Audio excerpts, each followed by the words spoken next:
Welcome to Nightmare Story, real stories. Turn off the lights and listen closely. Throughout my high school years, I lived in a small, peaceful town nestled in the rural outskirts of Pennsylvania. Our school, though modest in scale, fostered a tight-knit environment, with each graduating class numbering around 150 students.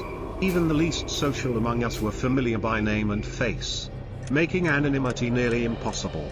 The corridors echoed not only with footsteps and conversations but also with a sense of interconnectedness rare in larger institutions.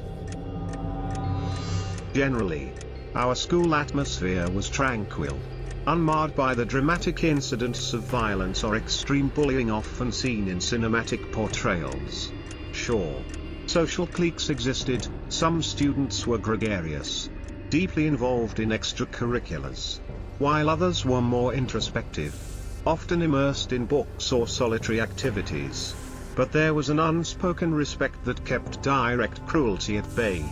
Among these quieter students was one who stood out not for his appearance, but for the haunting quality of his silence, a boy named Mason. Mason was a figure of quiet mystery. He rarely spoke, never sought eye contact, and positioned himself in the furthest corners of any room, silently observing. His physical appearance bore no signs of peculiarity, yet his presence, or lack thereof, was profoundly felt due to his eerie stillness. He became an unspoken ghost in the school's social structure, someone whose name was known more from whispers than from interaction. In our senior year, Mason and I coincidentally ended up in the same history class under the instruction of Mr. Robinson, a teacher revered for his engaging lectures and warm approachability. True to his nature, Mason selected the seat farthest from the center, next to a window, always staring into the distance instead of the blackboard. His disengagement wasn't one of defiance but of detachment, as though he lived in a reality apart from ours. As weeks passed, his reclusive demeanor began attracting subtle attention. Initially, a few classmates attempted to strike up conversation, their motives ranging from compassion to curiosity. Yet Mason's interactions were minimal, brief nods, one-word replies, and frequent blank stares. This inevitably gave rise to rumors, stories of familial dysfunction, mental illness, or strange behaviors outside of school. These were, of course, speculative and born from our collective ignorance. Some even whispered that Mason kept strange drawings in his notebook, or that he was seen walking alone in the woods late at night. One overcast afternoon, as the skeletal limbs of bare trees trembled in the wind, I noticed Mason seated alone on the curb after school, his face bearing a quiet sorrow, moved by instinct more than familiarity. I approached and asked, "Are you okay, Mason? Want a ride home?"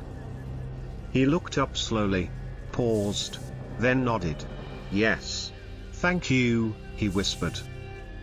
The drive to his home was cloaked in an awkward silence, broken only by his soft directions. He lived in a secluded, wooded area roughly 15 minutes from school. The road narrowed the deeper we went, flanked by evergreens and gnarled oak trees. During the drive, I encouraged him to disregard the unkind remarks from classmates. He didn't respond directly, but when I pulled up to his isolated house, an old structure dwarfed by towering trees, he turned and said, "You're the only person who's ever asked if I'm okay. Thank you for that."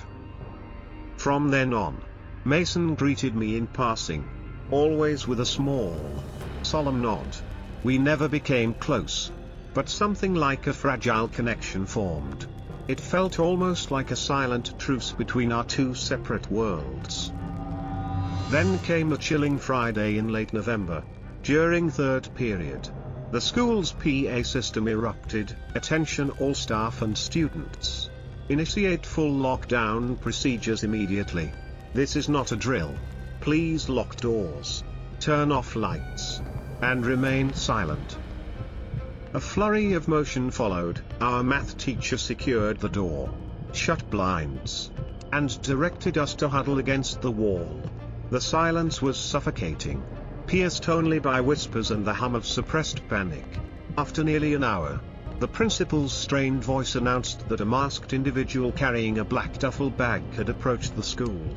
But security personnel had intervened before entry could be gained. Classes were cancelled. The campus emptied quickly, yet an unshakable dread lingered. At home, while half distractedly chatting with friends, a thought clawed its way into my consciousness: Mason had been absent. That night, a frigid wind howled against the windows. I fell asleep uneasily, only to jolt awake hours later to soft, deliberate tapping on my bedroom window. Groggy and unsettled, I pulled back the curtain. There, illuminated by moonlight, stood Mason. Fear surged through my body. I cautiously opened the window a sliver. "Mason, what are you doing here? How did you find me?" His voice trembled. "It was me this morning. I was going to do something terrible, but I didn't. I came because I needed to tell you. You were the only one who ever saw me." I froze. My worst fear was realized. I managed to stammer, "You caused the lockdown?" He nodded. But I stopped myself. I couldn't go through with it. I just wanted to say goodbye. That's when I noticed something metallic glinting in his hand. It was unmistakably a knife. My breath caught in my throat. I yelled for my father. Mason's eyes widened in panic, and he vanished into the woods. The police found him the next morning, disoriented and freezing near a creek by his home. In the ensuing investigation, officers uncovered journals filled with dark fantasies, lists of names, schematics for the school, and a disturbing arsenal hidden beneath his floorboards. They also found disturbing artwork depicting scenes of violence and surreal nightmares. Mason was placed under intensive psychiatric care. The school community recoiled in horror. Rumors spread like wildfire. Some painted him as a monster, others as a victim failed by the very institution meant to support him. For me, the experience never truly ended. I began having recurring nightmares, Mason standing at my window, his hollow eyes staring through me. Even the creak of my house settling at night made me jump. Though reassured he was confined, a persistent part of me feared his return. I began checking all my locks multiple times each night, and any anonymous knock on the door sent waves of terror through me. Despite the time that has passed, I often reflect on what might have changed if someone, anyone, had extended a hand earlier. Perhaps it wouldn't have escalated to such terrifying extremes, or perhaps the darkness Mason carried was beyond reach. What I do know is this: no act of kindness is wasted, and no silence is truly safe. In places where isolation festers and goes unacknowledged, even the quietest voice can echo into something deeply frightening, something irreversible. And for some of us, the echoes never really fade. Thank you for listening to this story. Don't forget to like, subscribe, and return every night to Nightmare Story for more true horror stories. See you next time.